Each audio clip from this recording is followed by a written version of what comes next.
Students, आज हम पढ़ेंगे डेटरमाइनर्स कि डेटरमाइनर्स एग्जैक्टली होते क्या हैं। डेटरमाइनर्स एडजेक्टिव ही होते हैं जो कि ये बताते हैं कि नाउन डेफिनेट है या फिर इनडेफिनेट है। अभी हम ये भी बात जानेंगे कि इनडेफिनेट और डेफिनेट नाउन होते क्या हैं और इनके आगे हम कौन सा आर्टिकल यूज करते हैं। ओके, तो चलिए देखते हैं ए एन और द कि जो ए एन और द है ये क्या है, डेटरमाइन करते हैं किसी नाउन को कि वो डेफिनेट है या इनडेफिनेट है। These are used before a noun, यानी कि ये तीनों ही जो डेटरमाइनर हैं, डेटरमाइनर भी कह सकते हैं, आर्टिकल भी कह सकते हैं, ये तीनों ही जो डेटरमाइनर है वो कहाँ यूज होंगे, एक नाउन के पहले यूज होंगे। लेकिन कुछ डेटरमाइनर्स तो कुछ डेफिनेट के आगे यूज होंगे, कुछ डेटरमाइनर इनडेफिनेट के आगे यूज होंगे। चलिए देखते हैं ए और एन का use. A an used before indefinite noun.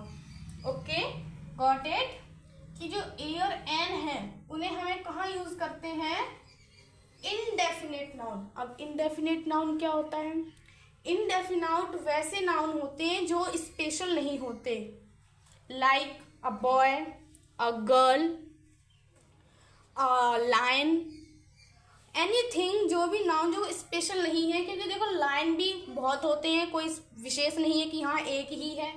Girl कोई भी हो सकती है, स्पेशल नहीं है। बॉय बहुत से बॉय हैं, कोई स्पेशल चीज़ नहीं है उसमें। तो जैसे कि उसके जैसी चीज़ कोई दूसरी ना हो, उसके लिए तो हम द का यूज़ करते हैं क्योंकि वो डेफिनेट हो जाता है।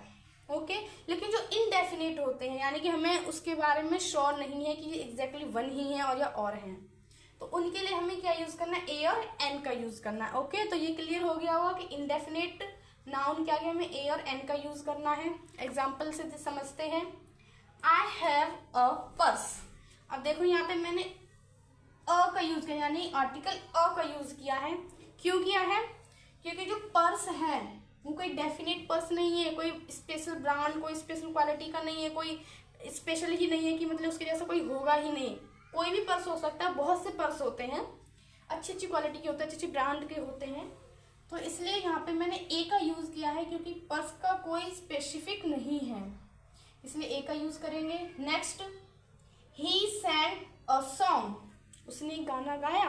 अब गाना कोई भी हो सकता है, जरूरी नहीं है कि गाना एक ही हो या उसके जैसा कोई ना हो, गाने तो बहुत सारे हैं।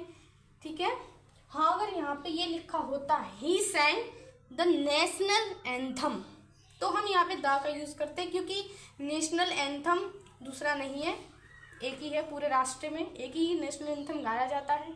तो द के आगे हम यूज कर सकते थे अगर यहाँ पर होता ही sang the national anthem.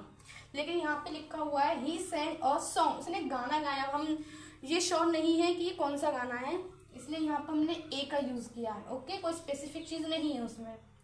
This is an ink pot, ink pot है, इनडेफिनेट नाउन है, इसलिए एन का यूज किया है। और एन का यूज इसलिए भी किया था क्योंकि ये वाउल्स है, इन साउंड कर रहा है, यानी कि ई, यानी कि वाउल साउंड कर रहा है। ओके, और इंक पॉट कोई डेफिनेट चीज नहीं है, ना कोई स्पेसिफिक है, इसलिए एन का यूज करेंगे। Next, Ram has an umbrella. Umbrella का वो एन का यूज हुआ है अम्ब्रेला के आगे, इसलिए यूज हुआ है क्योंकि अम्ब्रेला है जो वो कोई डेफिनेट नहीं है। ओके,